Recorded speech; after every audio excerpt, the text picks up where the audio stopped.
আসসালামু আলাইকুম। অল্প কিছু উপাদানে রেস্টুরেন্ট স্টাইলে কর্ন স্যুপ বানানোর রেসিপি দেখাবো। আমি অসুস্থ থাকায় আমার মেয়ে এই রেসিপিটি বানিয়েছে।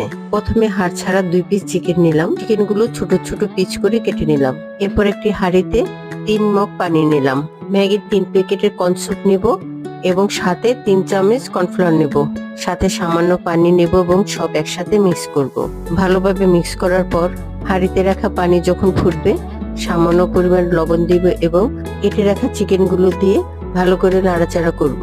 এরপর মিক্স করে রাখা স্যুপগুলো পানিতে দিয়ে দিব। ভালো মতো নাড়াচাড়ার পর পরিমাণ মতন লবণ দিয়ে দিব। 4টি ডিম একটু লবণ দিয়ে ভালো করে ফেটে নেব। এরপর আস্তে আস্তে স্যুপের মধ্যে সেই ডিমগুলো দিয়ে দিব আর নাড়াচাড়া করতে থাকবো। আস্তে আস্তে নাড়াচাড়া করতে থাকবে এবং ডিমগুলো দিতে থাকবো। স্যুপটা হয়ে আসলে স্বাদ মতন কাঁচামরিচ দিয়ে দেব। হয়ে গেছে মজাদার কর্ন স্যুপ রেসিপি। পুরোটাই আমার মেয়ে রান্না করেছে। খেতে